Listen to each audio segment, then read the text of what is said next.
अपने बच्चों से बात करना शुरू कर दीजिए। पहली बात तो ऐसा ना हो, और हो जाए तो आपसे बात कर लें। कई बच्चे झेल नहीं पाते, पैसा होता नहीं है, पैसा होता तो देते हैं। और $500 का मामला नहीं है, वो पहली बार का मामला है, उसके बाद फिर उतना मामला है, अगली बार फिर उतना मामला है। और ये ध्यान रखना है कि किसी बच्चे के साथ ये करने के लिए वीडियो रिकॉर्डिंग की जरूरत भी नहीं है। हम एआई के जमाने में हैं, डीप फेक से कुछ भी हो सकता है।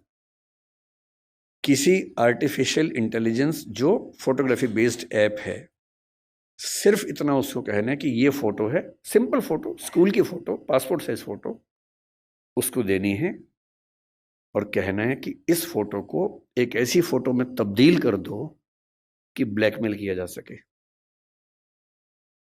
किसी के साथ भी हो सकता है।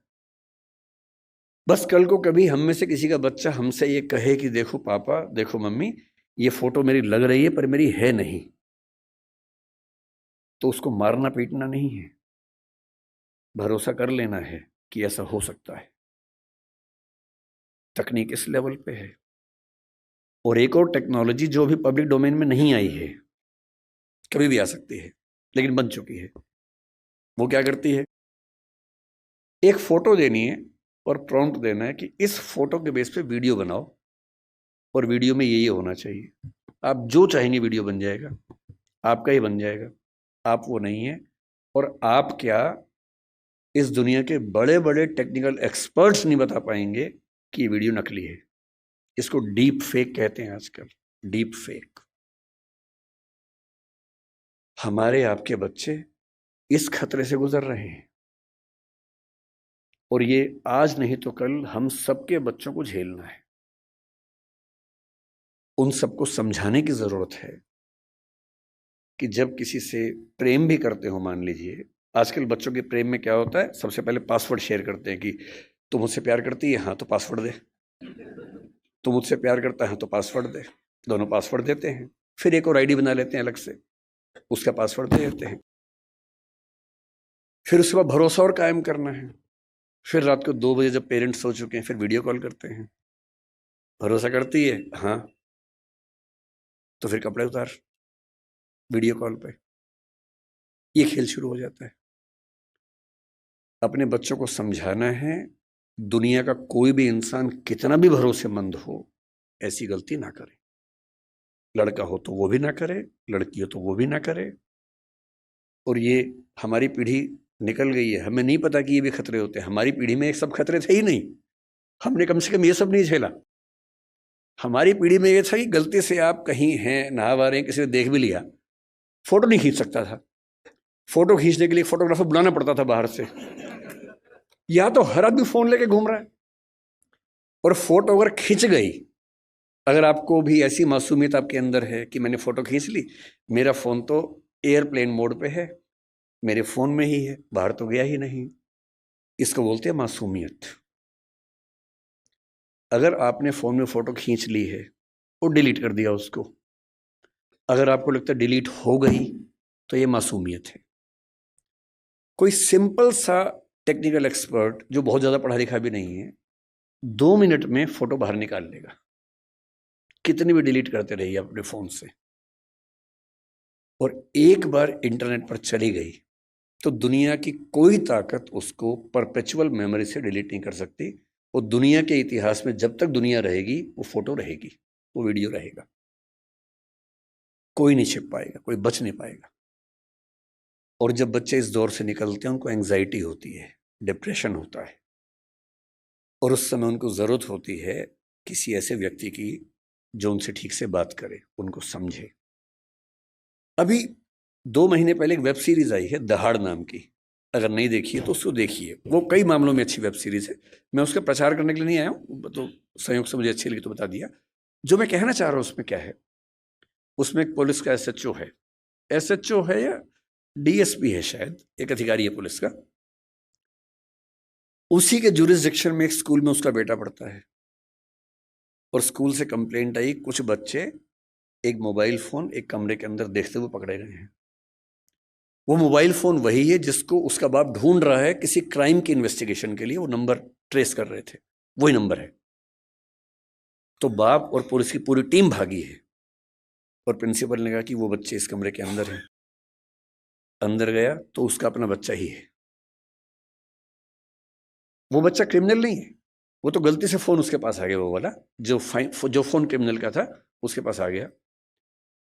और तब वो पुलिस वाला देखता है कि उसका बच्चा और उसके 3-4 दोस्त वो सब वीडियोस देख रहे हैं जो 9-10 साल के बच्चे को नहीं देखने चाहिए थे।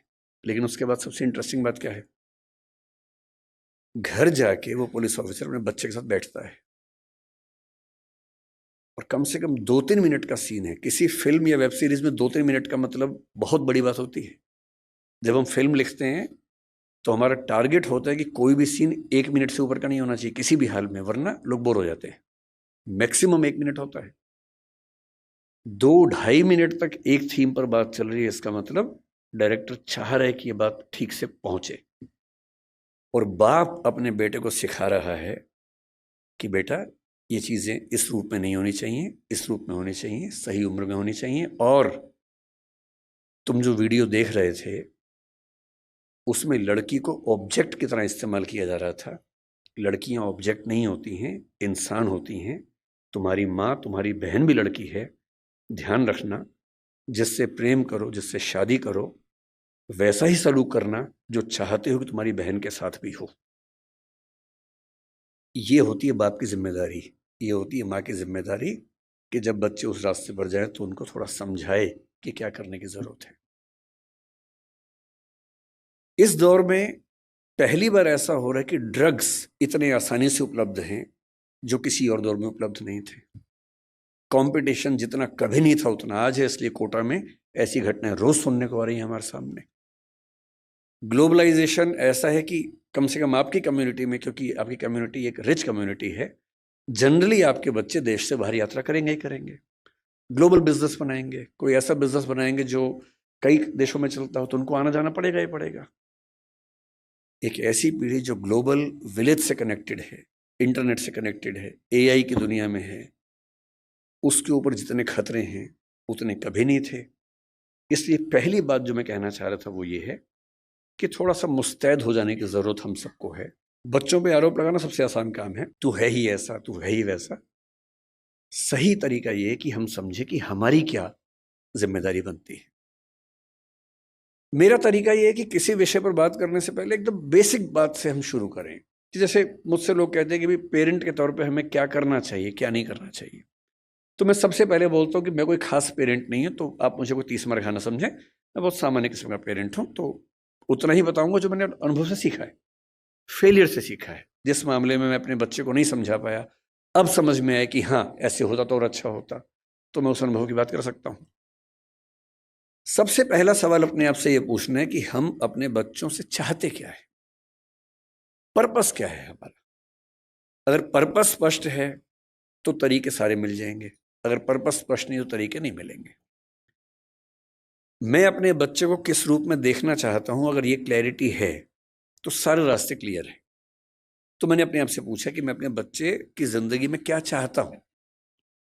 तो मैंने 4-5 एरोज निकाले कि क्या मैं ये चाहता हूं, ये चाहता हूं या ये चाहता हूं। एक चीज मैंने सोची कि मैं अपने बच्चे को सफल होते हुए देखना चाहता हूं, सक्सेसफुल। टाइम हो गया? ठीक है ठीक है, आप जितना कहेंगे 10 मिनट। ये छुप के बोल रहे 10 मिनट, तो मैंने खुल के बोल दिया। तो मेरे सामने 3-4 चीजें हैं कि मैं चाहता हूं कि मेरा बच्चा सक्सेसफुल हो। सब चाहते हैं, आप भी चाहते ही होंगे। सक्सेस का मतलब है खूब पैसा हो, पावर हो, प्रसिद्धि हो, सामाजिक रसूख हो। फिर मैंने सोचा कि नहीं, मैं ये चाहता हूं कि मेरा बच्चा कायदे का इंसान बने, उसमें एम्पैथी हो, पेरेंट से, परिवार से, दोस्तों से, समाज से अच्छा संबंध हो, कमिटमेंट्स पूरी करता हो।